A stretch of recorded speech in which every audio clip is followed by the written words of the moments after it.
Morning, everybody. We're going to get started. Gave you a few minutes to network with others, which is what we're always all about. I'm Patty Brown. I'm the Executive Director of the Red Wing Area Chamber of Commerce, and I'm so glad you chose to join us this morning and hear about all the exciting opportunities ahead for the city of Red Wing. We got a couple intros that I want to do. The chamber staff is always in red, so Tammy, please raise your hand. Tammy Wadley, our Member Services Director.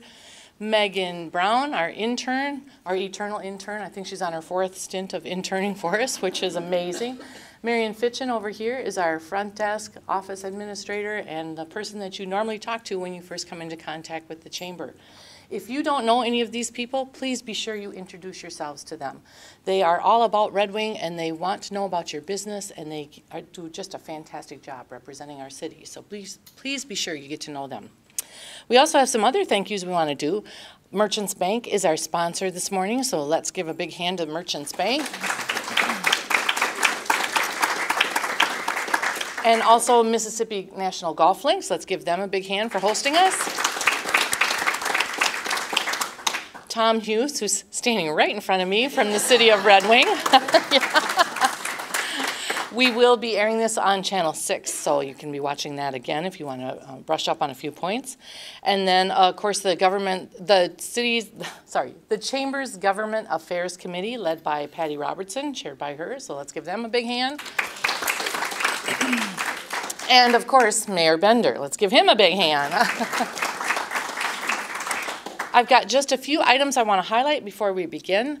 Tomorrow morning, we have one of the first candidate forums, so if you are interested in attending that, please join us at 7:30 to 9:30. That is sponsored by Sorensen Financial. It's going to be at the Red Wing Golf Club, and it will feature Matt Schmidt, the Senate incumbent, with Mike Goggin, the Republican challenger, as well as Barb Haley, House of Representatives Republican, and Lisa Bailey, DFL candidate. If you want to get signed up for that, see any of the chamber staff and we can hook you up with that event tomorrow morning. August 25th is the Chamber's annual golf tournament. If your business isn't participating yet and you want to, see any of the Chamber staff and they can tell you about all the details. That'll come up really soon. August 30th, we are helping co-host with Minnesota State College Southeast Technical, the new name, the Ultimate Happy Hour, which is a new student orientation session. These students come and live in our community, most of them for 2 years while they are completing their coursework at the college. And so we want to orient them with Red Wing. We want to help them find their way around, but we also, many of them are looking for employment opportunities, volunteer opportunities. So if your organization is interested in connecting with those students, please see the chamber staff and we can sign you up for this. There's no cost to businesses. It runs from 3 to 4:30 and you can set up a booth and tell your story and hopefully connect with many of the students up there. Very fun event. Also, we are doing, the chamber staff and ambassadors are going to do a ribbon cutting that day at 3:45 to kick off the college's new name and their new mission. As you know, they've just gone through a complete restructure, so come and join us for that as well. Then on some exciting news for everybody in the room, Highway 61 project is just about nearing completion. We just met again yesterday and we are within 2 weeks of wrapping up all those orange cones on Highway 61, which we're all very excited about that. Of course, there'll be some finishing work to be completed, trees planting and aesthetic components and such, but the main roads will be open shortly, so bear with us on that. We are going to do a citywide community celebration on September 30th. So you'll hear more details about that, but kind of earmark that date on your calendars so that you can participate in that, because we are going to definitely do a happy dance about that one. It's been my privilege of working with Mayor Bender over the last 3.5 years, and probably longer before he was even mayor. He's been in Red Wing for 12 years and has just done an excellent job and been a great partner with the chamber. So we are very excited and feel very privileged that you asked us to help you with this, the first ever State of the City address in Red Wing. So with that, I'll have Mayor Bender take it away.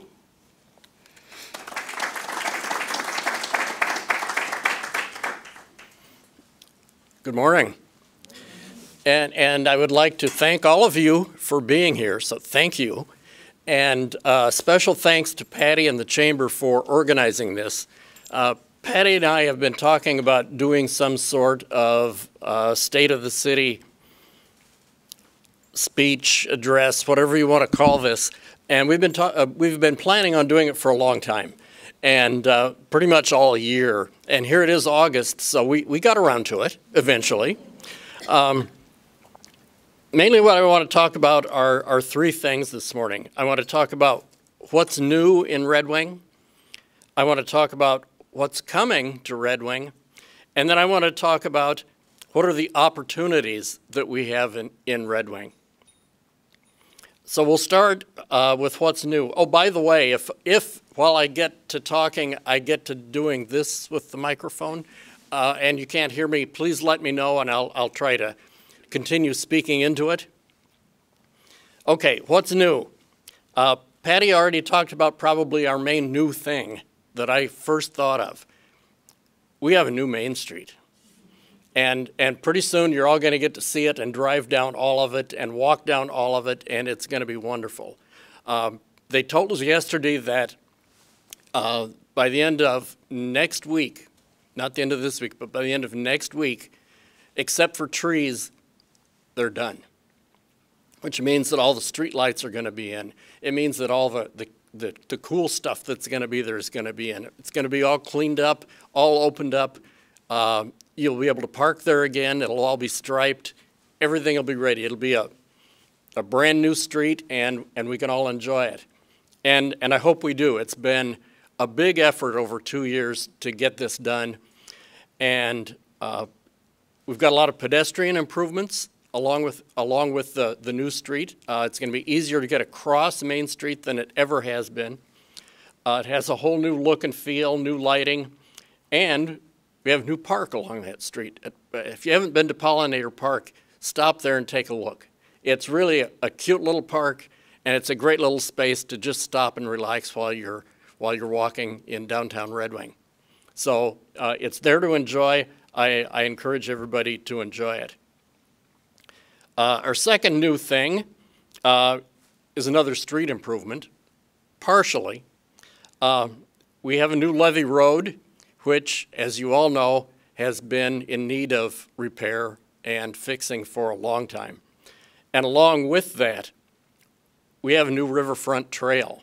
So you can now walk from Levee Park to Bay Point Park, or you can bike, whichever way you want to do it. And you don't have to go on Levee Road. So you don't have to fight with the grain trucks anymore, which is major, which is really important. And it's a beautiful trail. It's right along the river, and it's an interesting trail because it goes behind Red Wing Grain, and it gives everybody in the community a chance to see how that operates, what kind of operation they have going on back there, which I think very few people have ever seen in the community, and now you get a firsthand look at it as you walk along. So, the other thing that it does is it connects the Cannon Valley Trail now to downtown, which means that all of the people who use the Cannon Valley Trail on the weekends that come from the Twin Cities metro area to come down here and ride on a bike trail have a way to get downtown, which I think for downtown Red Wing is going to be very, very important and really beneficial. The other thing that we've had a lot of during this past year is we had a lot of business expansions and some starts of new businesses. BIC is filled to capacity.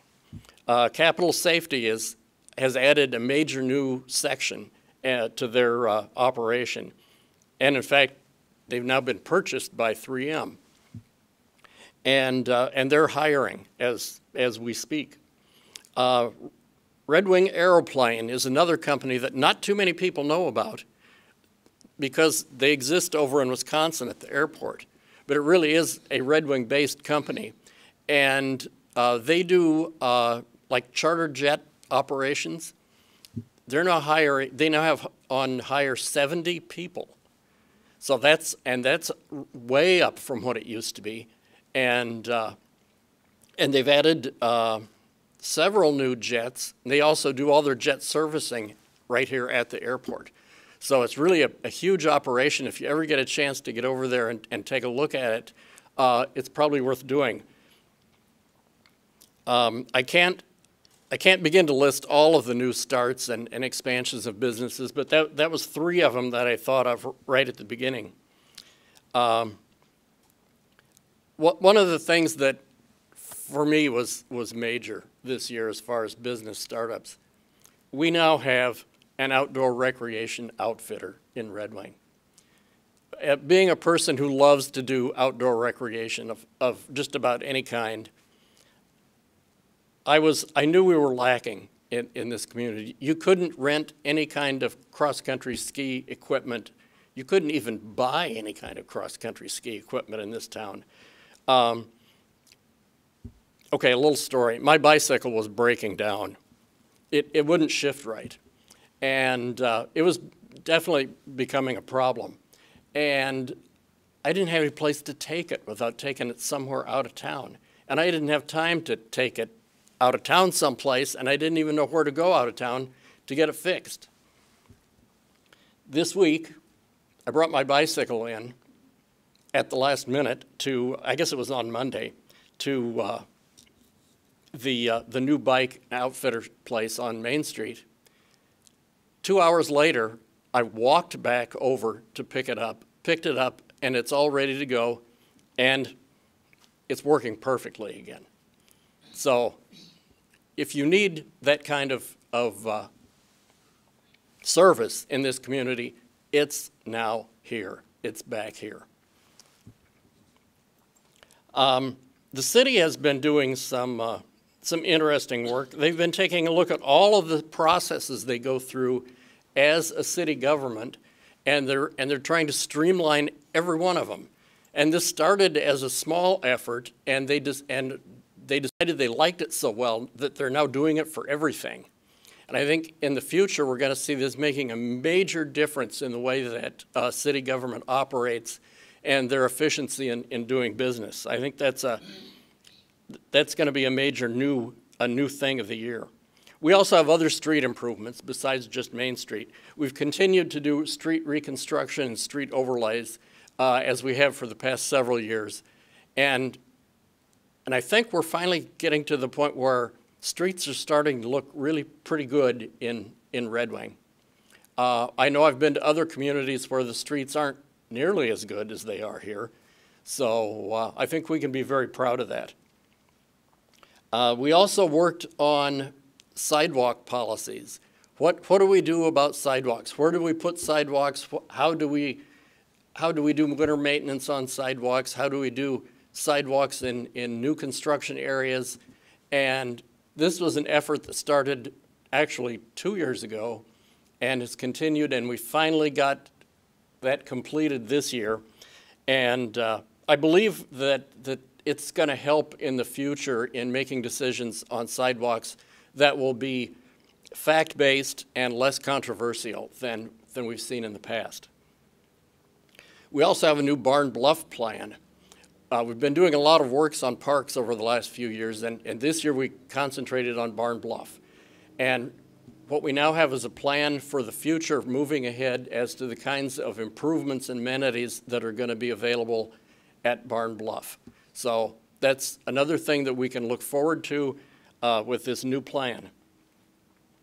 The other new thing that I really have to mention before I move on to the next one is the trolley is back. I don't know if you've noticed it during River City Days driving around, but it's here, it's back, and it's running. So look for more trolley action in the community, and make sure that you get on and ride. Okay, the next thing I want to talk about is what's coming. These are things that we haven't done yet or we haven't completed yet, but things to look forward to. Okay, we're done with Main Street reconstruction almost entirely, but the bridge is coming next. And everybody kind of cringes when they hear that. Personally, I don't think for Red Wing, especially for downtown, the bridge is going to be nearly the impact that the Main Street reconstruction was. I think it's been well planned out and well thought out. They're leaving the old bridge up until the new bridge is done. So, but But it will be an impact, and it'll be a positive impact when they're finished because it's going to totally reroute the way traffic moves through downtown, especially big trucks. And it's going to be a major change and a major improvement. We won't have to worry about nearly as many big trucks making sharp turns in the downtown area.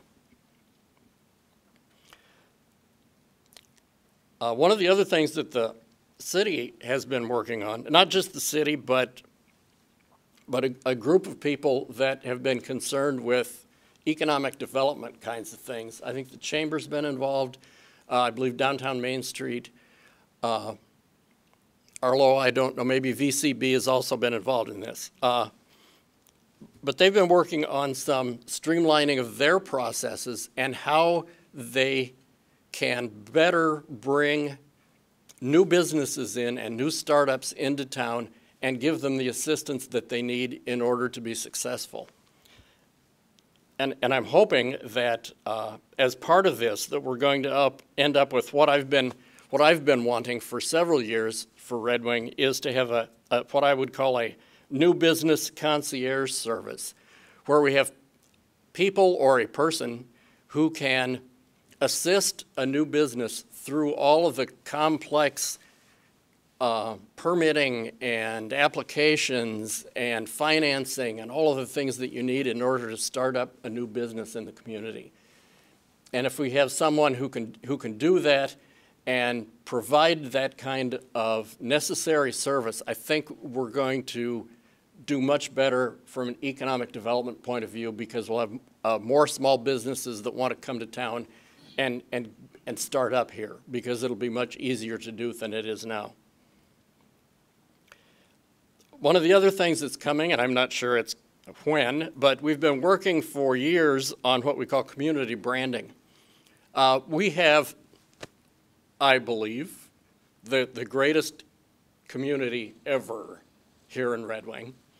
And the problem that we have, if we have a problem, is that we haven't told anybody about it. Or if we have, the word hasn't gotten out there. What community branding does is it gives you a means of getting your message about your community out to other people in probably a logo and maybe a short little message that gives people a feel when they see this for what your community is all about.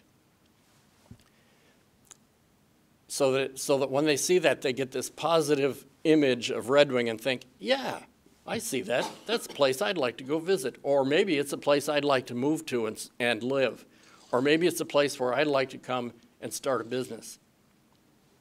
So that effort has been going on for quite a while, and that's coming. And I think I'm hoping that in the next year or so we can really make some progress on that one. One of the things that could be coming in the future, when I took office, because I was an outdoor recreation kind of person, I tried making a list of all of the different outdoor recreation things that were available in Red Wing. And just off the top of my head, I started listing them, and I got up to 20 without even having to stop and think about it, which I thought, hey, that's pretty good. I think I'm now up to 24, now that I've seen a few more things added and thought about a few more things that I wasn't even aware that we had available in Red Wing. But we had one that was missing. We didn't have a ski jump. Now, you could say, but nobody has a ski jump. Well, that's probably true. But there's a chance, and there's an effort going on to get a ski jump in the Red Wing area. And that could be used for Olympic trials. It could be used, there's consideration of putting a zip line from the top somewhere. So there could be summer and winter recreation involved in that. And it would be major for tourism if we could get that ski jump. So we're hoping that could be something that's coming in the next few years. One thing that I believe is going to be coming, we love the riverboats, and we already have several that stop. there's opportunity to have even more. Viking, as you know, as probably have heard, is planning on building riverboats for the Mississippi, and one of their stops will be Red Wing. So that's going to be a biggie for downtown tourism. There's a potential that if we have the American Queen and the Viking riverboat at the same weekend in Red Wing, that we would have 800 people in downtown Red Wing in one weekend. That's 800 more people in downtown Red Wing in one weekend. To do that, we have to make some improvements to the dock. That was on the bonding bill that didn't pass this year, so we have to figure out how are we going to do that? What kind of financing can we do and put together to make that happen?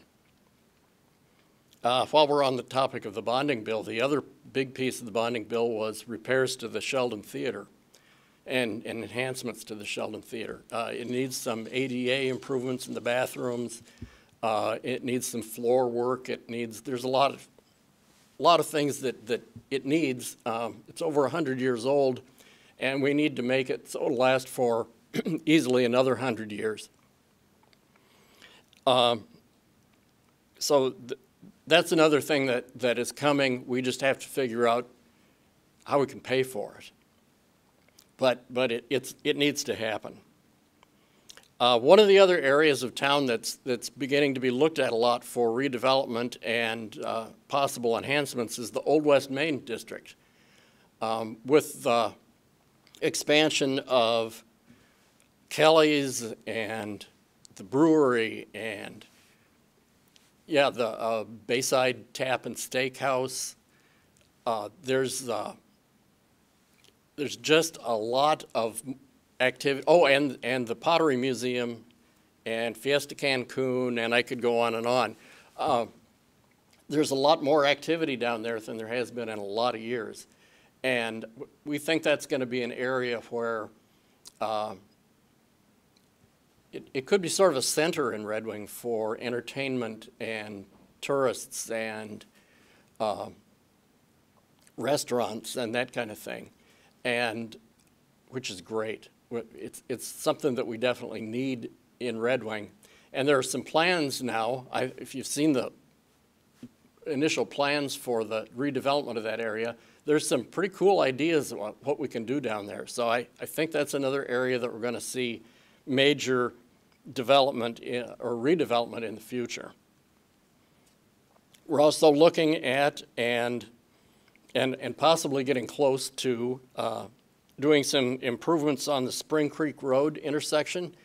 If you use that intersection a lot, you realize that it's a little touchy, and you have to be very careful.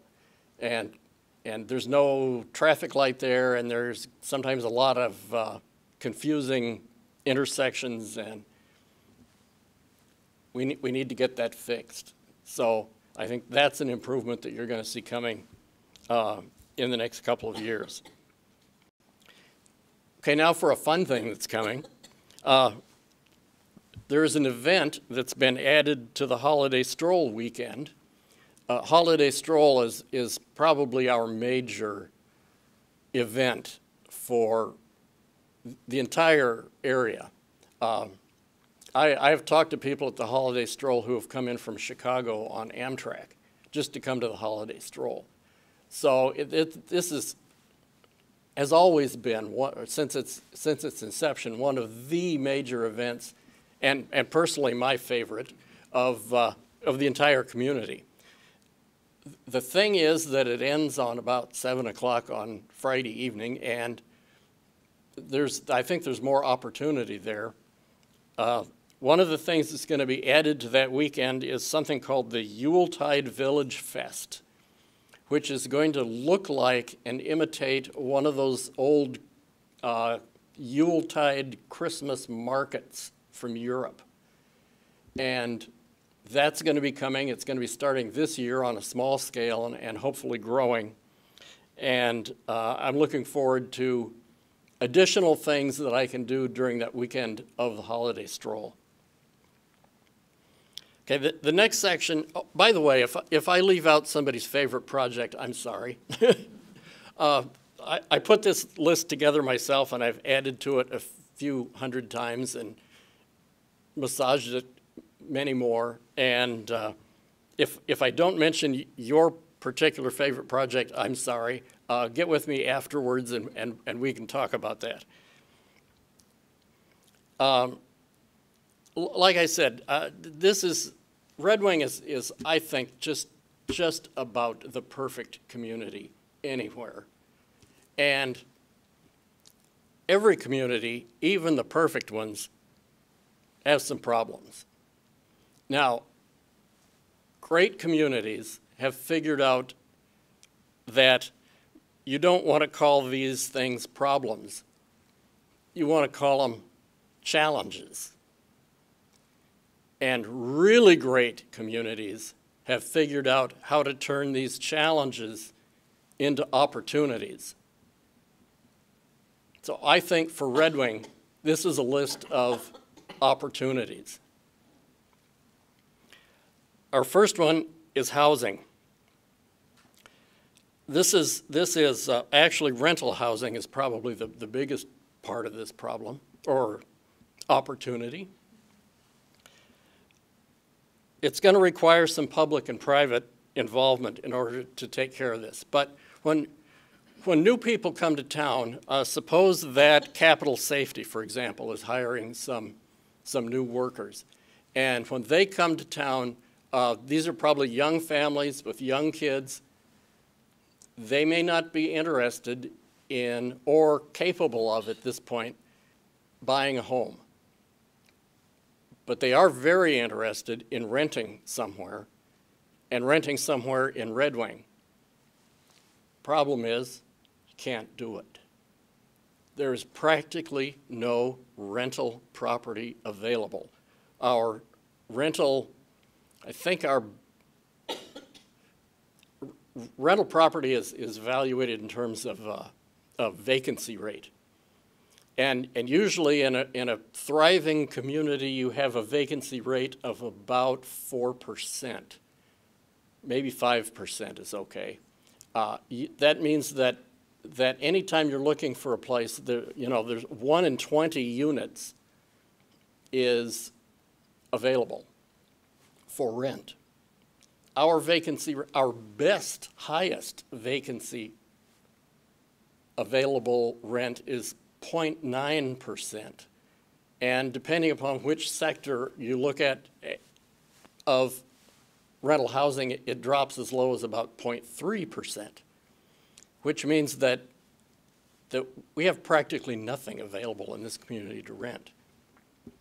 Now, you may ask, why haven't we had people come in and build more apartments? Well, part of the reason is since the housing crash in 2008, 2009, it's been a lot more difficult to get financing for that sort of thing. It's a lot more stringent process than it used to be. So it's much more difficult to get the money you need in order to build rental property. Another one is that current rental rates are fairly low still, and so if you go to the bank and you say, okay, here's what I want to build, they ask you, okay, what's the income from rent that you're going to get every month? And realistically, we have to give them a developer would have to give them a number that reflects what the market will bear in the community. And generally, that is so low that you can't get enough of a loan in order to build the rental properties that you need. So we have some problems there. And this is going to require, like I said before, public and private involvement, I think, in order to get more rental property in the community. This is apartments. Probably our biggest problem is in the area of what we call workforce housing. This is, like I was talking about, these people that get hired by Capital Safety or by BIC, and they come into town and they're looking They're young families and they're looking for a place to live, and they're not ready to buy a home yet, but they want a place to rent for a while. And that's the group where we have like the worst situation. But again, it's an opportunity for all of us, I think, to get involved and try to get this fixed. Another opportunity we have, now that we've got Levee Road fixed and we've got the new trail, it opens up lots of opportunities for some additional riverfront enhancements. We've seen the riverfront basically sitting where it is since about, well, I guess about 2004 that I know of. That's when I moved to town, and there hasn't been much change there. And I think we have some opportunities now to make some enhancements to the riverfront, to make things better, to make more amenities available for more people. And I think that is an opportunity for sure that we have here in Red Wing.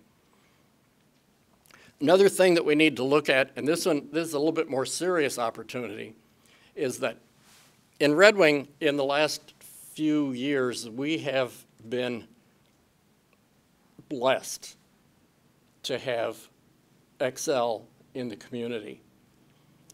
And we thank them for the investments that they've made and the property taxes that they've been paying. And it has been a great thing for the community because we have had the revenue as a city to be able to do projects that we would never have thought possible without them, wouldn't have been possible without them. The problem is that their license expires in 2033 and 34. Okay, so what happens next? Will they stay here? Will there be some kind of presence from Excel? And what will happen to the value of the plant? It will impact the revenue to the city, and it won't go up. So the challenge or the opportunity here for the city government and for the entire community really is how do we sustain revenue in the absence of Excel in the state that we currently know it. And it's something that we need to start working on now so that we can plan for it and be ready when it happens.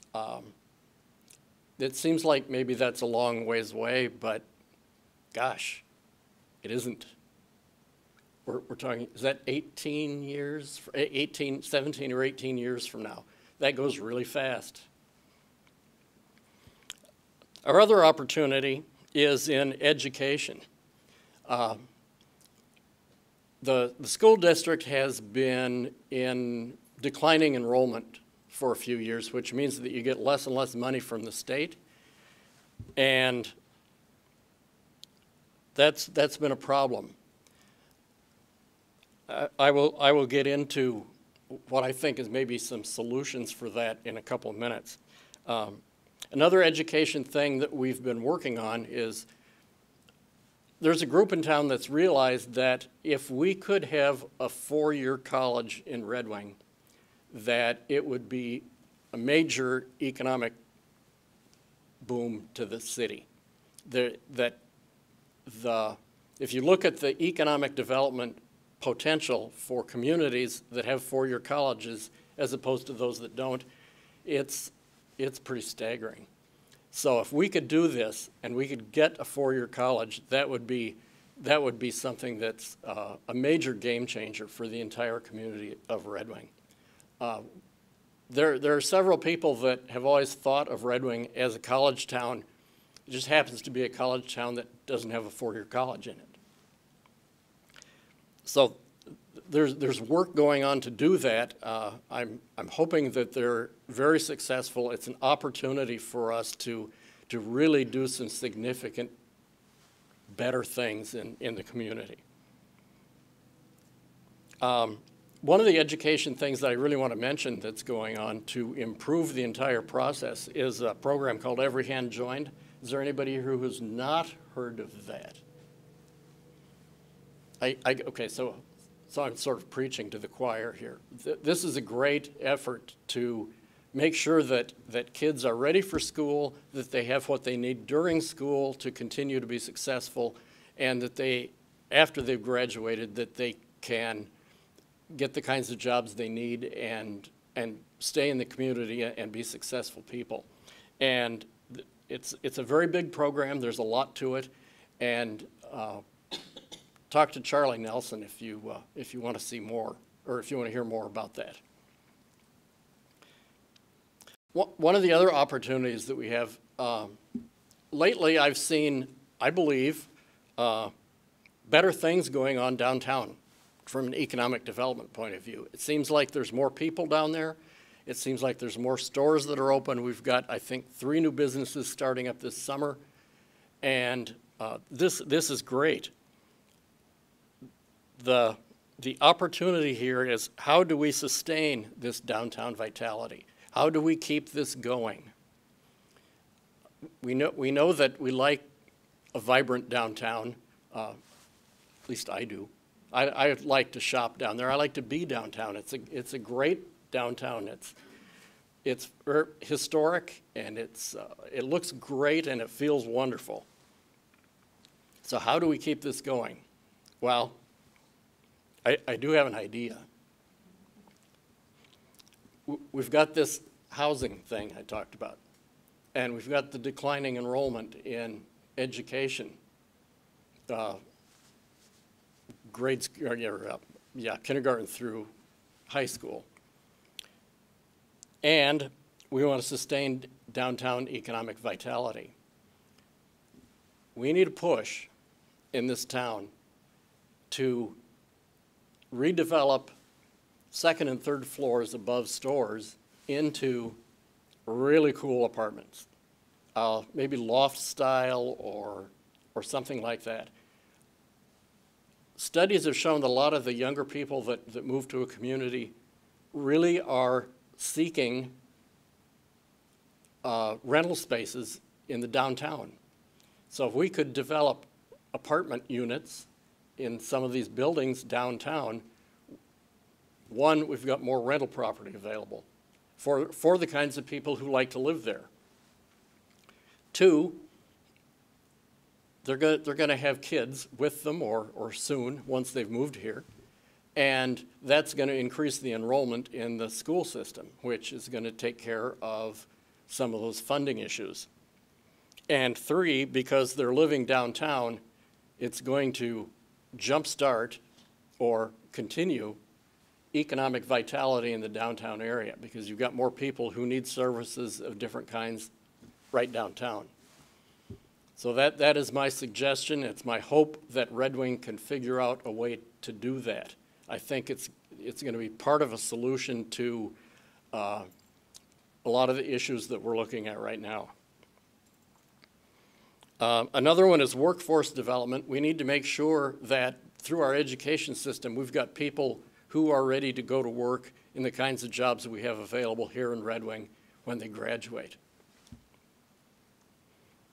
Another opportunity that we have is, this is a pretty broad one. It's in the area of transportation.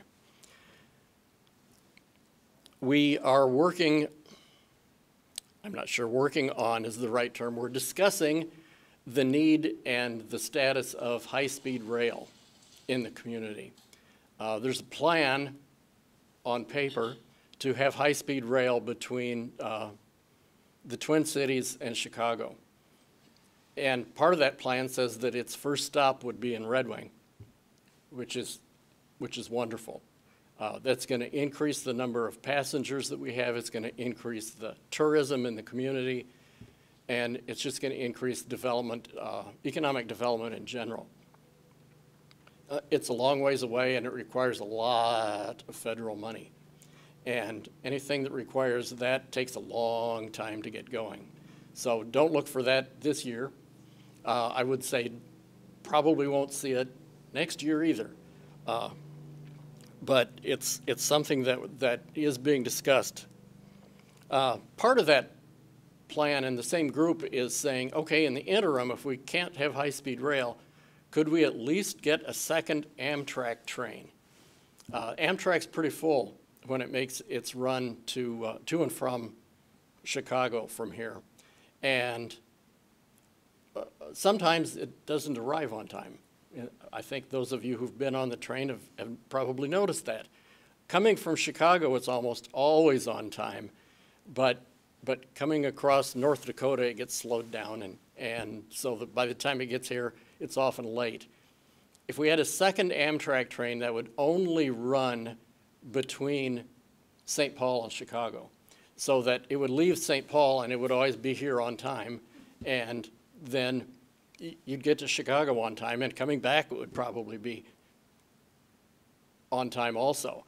So it would be a second alternative to the existing Amtrak. It would run at a different time of day so that you had options as to when you left and when you came back.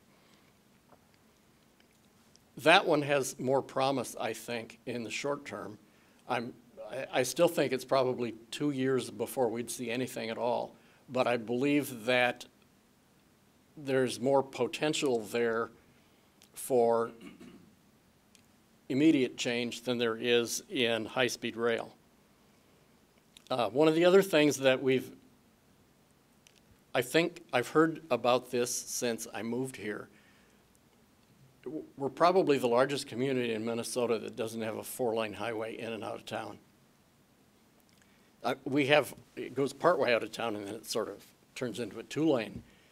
And the other direction, it's always 2-lane, right? And other 2 directions. We would benefit, I do believe, from a 4-lane highway into Red Wing. It would help with truck commerce and shipping from manufacturing installations here in town. So that's an opportunity, if we can get that done, that would benefit the community. Another thing that's being discussed, and this is something that I just heard about recently, there's a lot of discussion now on what they call intercity transit connections. And this is, okay, we don't have light rail here, and we don't have a second Amtrak train yet, and we don't have high-speed rail, but maybe we could get an intercity bus connection so that we could have a bus route between our depot and Union Depot in St. Paul that would allow connections to be made that we can't do right now.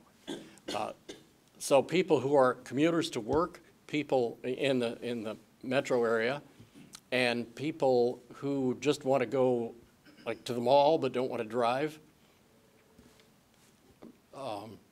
or are unable to drive, could easily get from one city to another and do it on a bus. And the advantage here is this is something that could probably be implemented if there's enough interest in about a year. It just takes a short study to get some idea of what the ridership is, and there's a group already formed that's working on this, and I think this is some transportation hope in the near term for the community. The last thing that I want to mention, I put under the category of community engagement and communication. We've had frankly, some miscommunication boo-boos in the community over the past year. And we need to improve how we communicate what's going on and getting more and more people in the community engaged in all of the processes of the community. Well, I've listed all these opportunities that we have. This is going to require people. It's going to require people to work on things. One of the things I've noticed in Red Wing since I've lived here is that whenever you go somewhere and to meetings on a particular topic or you go volunteer at a particular place, you see the same people pretty much everywhere. And a lot of them are in this room. We need to expand that. We really need to get more people involved in the community in the different projects that we have and in the processes that we're doing and in the government of the community. I've had lots of problems filling boards and commissions. And we need to find people who are willing to do that, and we're going to need to find people from places that we're not looking right now. So engagement of the community and communication to those people and to the rest of the community is going to be something that we need to, it's an opportunity to do things better than we're currently doing them. Let's put it that way. It's almost 9 o'clock, and I want to leave some time for questions. So I'm going to stop here and let people ask questions. And I'll actually try to answer them.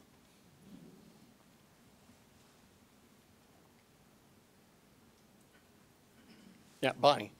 Hi, thanks for your comments. I wonder if you can speak a little bit to your sense of options should our legislature fail to proceed with bonding and some of the really, really important projects that you mentioned that are vital, I think, to the city's progress in these areas, if that doesn't come through. Sure. Did everybody hear that? We're going to have to look at the existing sources of revenue that we have, and then we're going to have to potentially look at new sources of revenue.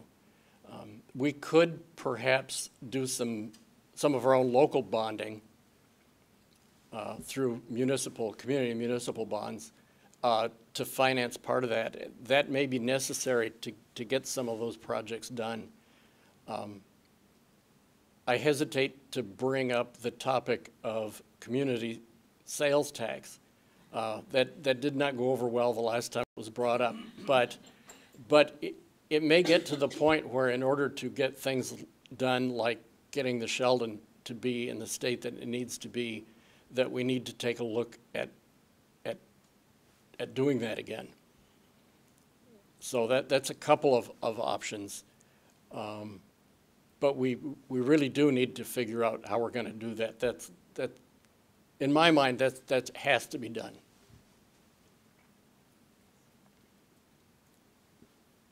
There was another question.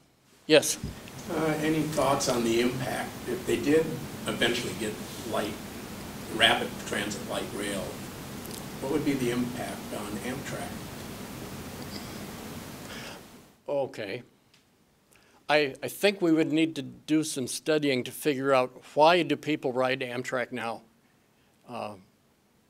What is the reason for the existing Amtrak? And maybe high-speed rail becomes part of the Amtrak program, so that it replaces the existing trains that are on Amtrak. I'm not sure that they've worked out how that's going to exist right now. As far as light rail, I think that's more of a commuter kind of rail, and less long-distance passenger rail. So that probably would be more people who want to get to the Twin Cities to work or shop, that kind of thing, than the people who ride Amtrak today. But I think we would have to take a look at, and I'm sure that the whole Amtrak program would be looking at that to see what kind of ridership they have and what the impact of that would be.